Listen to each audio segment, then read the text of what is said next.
Our names and ages. My name is John Baker and I am 50 years old. My wife's name is Elizabeth Baker. She's 45. We live in a larger house in a suburban area in the USA. Our children, Sarah, 21, and Ethan, 18, have recently moved out. They study away from home and only come back on weekends or holidays. Our lives should be perfect. The house is paid off, we have no debts, and we both earn good salaries. I have a PhD in political science, but work on research projects at a smaller institute. Elizabeth has a more successful career as a corporate management consultant. She travels a lot, meets clients, leads seminars and trainings. She's very extroverted and successful. I'm quieter, more on the introverted side, and I've never felt the need to assert myself in the same way. I'm content reading, thinking, managing the household, going to the gym a few times a week, and just being. What shouldn't be a problem, that we're both highly educated, financially stable, never really bothered me. But over the years, Elizabeth has come to look down on me. Maybe not always in a direct way, but it's crept in. In the beginning, it wasn't so obvious. When we were younger, she was warm and supportive. We laughed at our quirks, and though she teased me a bit sometimes about my shyness in social settings, it wasn't mean-spirited. But over time, something changed. I think it coincided with her career really taking off, while I remained in a relatively modest position. She started making fun of my interests, my way of speaking and thinking, and especially my physical appearance. It started gently, mostly when we were alone. She would say things like, "John, maybe you should read some more management books so you understand how people really work," when I was pondering some societal issue aloud. Or if we argued about something, she'd jab at me. "You don't get how things work outside your little office." I mostly took it as frustration, that she was stressed or irritated. But over time, the barbs became more personal. She'd comment hurtfully on my body, even though I keep in shape. I work out 3 days a week. I'm not a super athlete, but definitely not overweight. Still, she'd say things like, "Maybe you should skip dessert, your belly is starting to stick out." Or, when she was really cruel, "With that size down there, you shouldn't be so cocky." That last one hit me hard, but I didn't respond. I bit my tongue and thought she must be upset about something else, just words said in the moment. But over time, her way of speaking to me became consistently belittling. It escalated as well when we were around other people. At first, it was small remarks at dinners with mutual friends, comments about how I didn't understand wine or how I was so serious you'd think he's a robot. Everyone can laugh at that sometimes, I guess. But then it got worse. She began making sexual insinuations. In front of some of her girlfriends at a barbecue, she mentioned with a smirk, "John needs instructions for everything in bed. He's so stiff." They laughed. I was ashamed. The next time, I thought it couldn't happen again, but it did. She brought up jokes about my stamina, my supposed inability to surprise her. "He doesn't really know how to warm up a woman, if you know what I mean. And then it's over quickly," she said around the dinner table, when there were just her two friends, her and me. When we were at my family's place, it didn't go as she expected. I remember a dinner with my parents and my two brothers, William and Andrew, along with their partners. Elizabeth tried to crack some mocking joke about me and my academic rambling, but no one laughed. Everyone just looked at her. My family has always been very warm and supportive of me, and they fell silent when she tried to ridicule me. It became an awkward silence. She blushed and fell silent herself. She stopped making that kind of joke in front of my relatives, but she continued at other times, especially among her own friends and in front of her family. Her parents weren't quite as harsh, but they sometimes played along with a small smile or looked away. Her sister sometimes laughed, but not always. I don't think everyone in her family liked what she was doing. But since Elizabeth was the family's star, she had succeeded so well, earned so much, was so social and successful, nobody really stood up for me. They let her carry on, probably to avoid conflict. This made me start to withdraw. I couldn't stand her gatherings. When she invited her friends over, I made excuses to slip away as soon as I could. But it was difficult. I think she wanted me there, maybe to have someone to joke about, or just to show off her well-ordered life. Look at what I've achieved. A big house, an obedient husband, children who are doing well, money, success.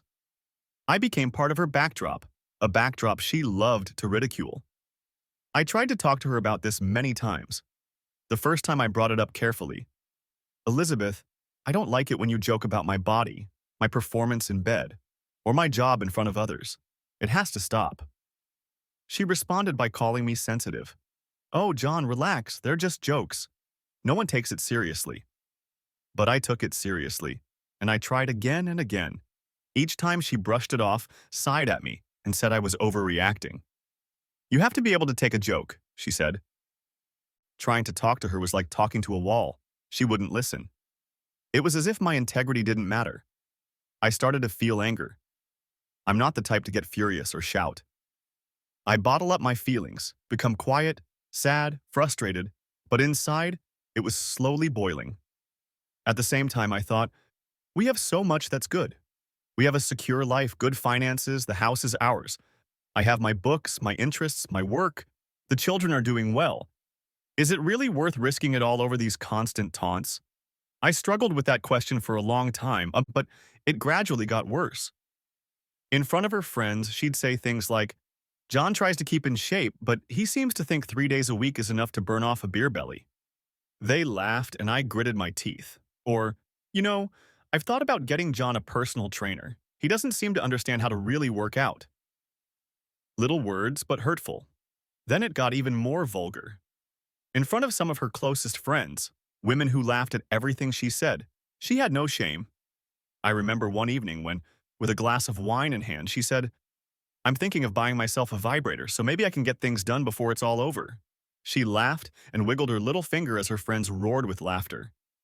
I got up from the table and left and didn't come back at all that evening. She wasn't happy about that, but I'd had enough. I told her that was the last time she acted like that towards me. Next time, there would be serious consequences. She brushed off my warning, just like she always did. But this time, I meant every word. A few weeks later, she'd invited a bunch of friends over. About 8 people, mostly from her side. I knew them superficially. Some men, some women. I'd tried to get out of it, but she insisted. We're going to have dinner, drink some wine, have a nice time. I want you to be there, John. I agreed. Throughout the evening, I tried to stay in the background, serving wine, making sure the food was warm, clearing away glasses. I hoped my subdued presence would lessen her urge to mock me. At first, she was relatively calm, just a few small remarks. I had warned her this time. Maybe she'd behave herself? But the later it got, the more wine she and her closest girlfriends drank. And suddenly a male friend of hers, a guy I didn't know well, let's call him Mark, came into the picture. He was someone she'd met through work, I think. She started openly flirting with him. While we were eating, she said, John doesn't exactly make me sweat in the bedroom. Maybe you, Mark, could change that? Several people laughed and looked at me. I kept a blank expression. Some of them around the table looked uncomfortable. But she didn't notice that. But that wasn't enough. She stood up, took Mark by the hand and said, half laughing, Come on, we can trade favors with each other. I sat and watched as she and Mark went upstairs toward the bedroom. She didn't even turn around. Maybe she thought I would rush after them, that I would shout something. I watched her friends, some still with smiles on their faces. So she hadn't taken me seriously. She did exactly what she always did, tried to humiliate me in front of her friends. But this time she was going to make it even worse than normal. I wasn't even angry at the moment, just empty. One of her girlfriends, Katie, looked at me with wide eyes, and I saw that she understood. I saw in her gaze that she realized what was happening, that the line had been crossed long ago. I said nothing and walked toward the front door and took my jacket. I heard muffled voices from the living room. My God, Elizabeth, what are you doing? And John, wait. But I kept going, out into the night, away from it all. As I closed the door behind me, I could hear some of the laughter fade away. I didn't know where I was going, but I knew I would never set foot in that house under the same conditions again. I took the car and drove to a nearby hotel. I checked in with my credit card, turned off my phone, and sat down on the bed, staring straight ahead. My hands were shaking. I had never experienced anything like this. My wife, the woman I'd shared so many years with, was behaving like a monster. When did this transformation happen? Or had she always had this in her?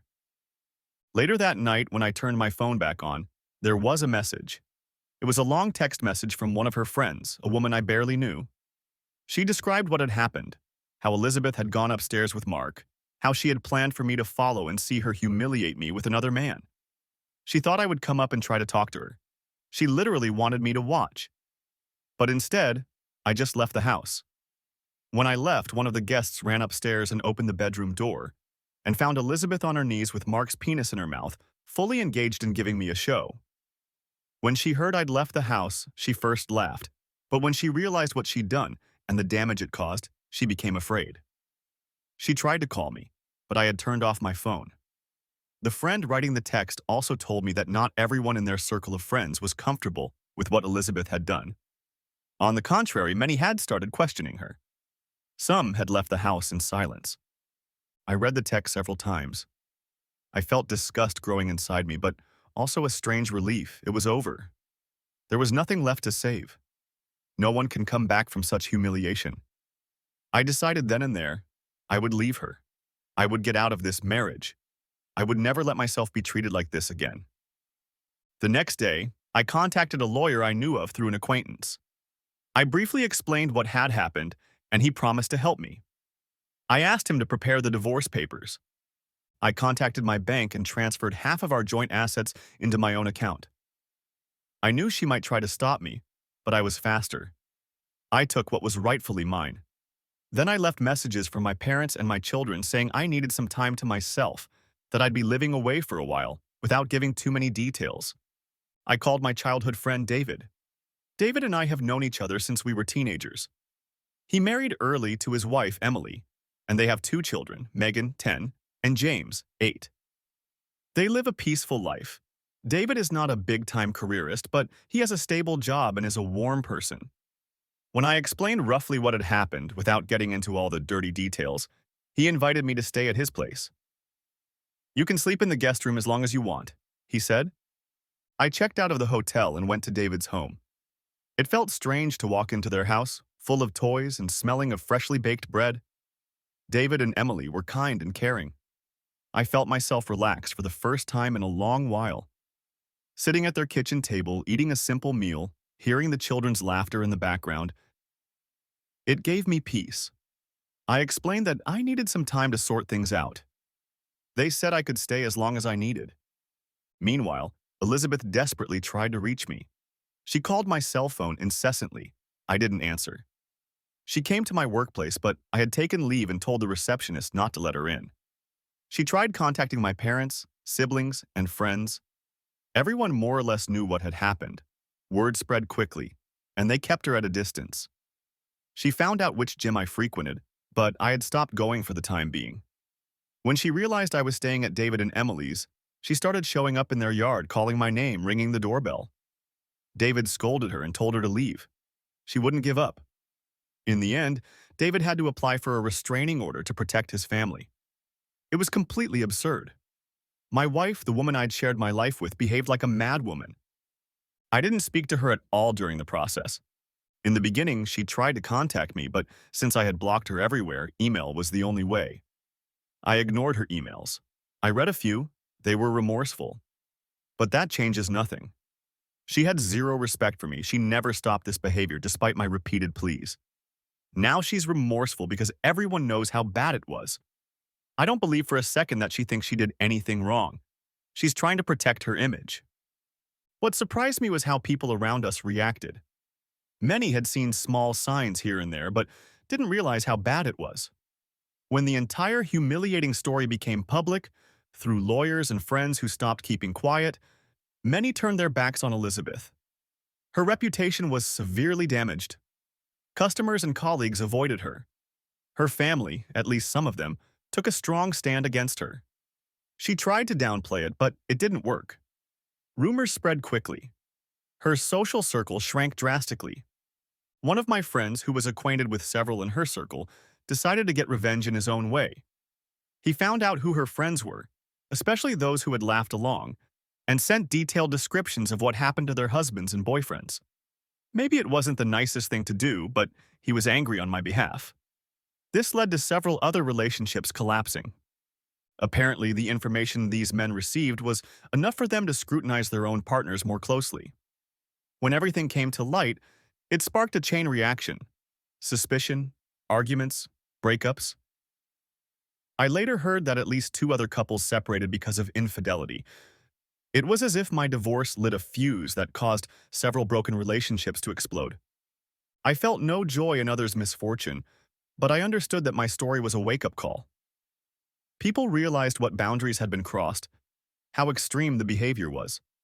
This wasn't normal. Elizabeth had taken liberties that were so unacceptable that people were now choosing sides. My children, Sarah and Ethan, had the right to know what happened. I chose to tell a simplified version, that their mother had treated me badly for a long time, that she humiliated me in front of others, and that in the end, I couldn't stay in the marriage. I didn't mention all the sordid details. They seemed to understand that something terrible had happened, and they took it hard. But they took my side. They had both noticed that she could be snarky but hadn't realized how far it had gone. I did everything through my lawyer. I demanded half of our house. She bought me out. I didn't take a single item otherwise. I bought everything new. Every single thing in my apartment now is new. Even the toothbrushes. When the divorce was finalized and the papers signed, I got myself a small place of my own in another part of town. I had my share of the assets. I didn't need to worry financially. I bought a smaller apartment near David and Emily. I returned to work after a period of leave. I told my boss I'd had personal problems, and he let me come back gradually. I resumed my projects. I started working out again, returning to my gym routine. Surprisingly, I felt mentally stronger now, as if a heavy backpack had been lifted off my shoulders. Elizabeth reached out a few times through the lawyer, too, sent letters, emails, asked for forgiveness, asked to talk. I never replied. I saw no reason. What would we talk about? She had crossed all lines. She had humiliated me in front of others. Then she thought she could bring another man up to our bedroom, right in front of me, so I would see it. There was nothing to repair. She had exhausted all respect and trust. I heard through the grapevine that she was having a hard time recovering socially. Her friends were split. Some cut her off entirely, others tried to give her advice. She had believed she could do anything without consequences. Her status, her success, her money, none of it helped now. I no longer had to worry about her showing up at David and Emily's. The restraining order stood, and David had made it clear that the next step would involve the police if she defied it. She tried to make excuses, blame alcohol, stress, say she didn't mean it. But everything was already out in the open. Everyone knew. And who would believe it was all an innocent mistake? Before, I had felt shame and doubt. Could I have done something differently? Could I have been more firm at the start so she understood it wasn't acceptable? But in hindsight, I realized her contempt would have grown regardless of what I did. I tried talking to her, explaining how I felt. She didn't listen. She chose this path herself. I wasn't responsible for her choices. And my strength was that I eventually left her. Staying with David and Emily during that time was healing. Seeing a functioning family, even if a bit chaotic and tired with two small children, gave me hope. They weren't perfect, but they respected each other. Emily never ridiculed David in front of others, and neither did he to her. They helped each other. When I got a cup of coffee from Emily in the morning and she asked how I was doing, with no hidden agenda, I felt I was slowly regaining faith in human kindness. The kids thought it was fun having me there. They didn't know the whole story, but they understood that Uncle John needed some peace and quiet. Megan showed me her drawings. James asked me about dinosaurs, and I played games with them in the evenings. In this simple, everyday life, I found something I had been missing for many years, just being a person among others, without having to keep my guard up. When I finally moved into my own apartment, I took these memories with me. I didn't miss the house. The house was tainted with memories of humiliation. In my new apartment, I could breathe freely. One evening, sitting on my couch with a glass of water, I thought back on how everything had gone so wrong. But at the same time, I felt relieved. I was free. I had regained my dignity. I stayed in touch with my children. Sarah called often. She was studying at a university and was busy, but she wanted to know that I was okay. Ethan emailed me sometimes. He was fewer with words, but I could sense he cared. Both of them had decided to keep some distance from their mother for a while. I understand them. They needed time to process what had happened. I encouraged them to make their own decisions. If they wanted to see their mother, that was their choice. But I didn't try to influence them. I don't think they were ready. Now as I write this, I'm sitting at my desk in my new apartment. It's been a few months since the divorce was finalized. I've settled into a new life, I'm working on my research projects, have even been offered a chance to join a major project. I still work out 3 days a week and my body feels good. I'm in touch with old friends, sometimes go out to dinner, maybe meet new people. I'm not looking for a new love, not yet, but I'm getting used to the idea. I don't know what's happened to Elizabeth lately. I've heard that she's trying to salvage her reputation, maybe change jobs, maybe move. Maybe she's trying therapy. I don't know. I feel no hatred toward her anymore. Just indifference and a certain sadness that our relationship ended like this. When I think about our old life and so the house, the money, the perfect exterior, I realize it was all a facade. We were rich in things, but poor in respect and mutual warmth.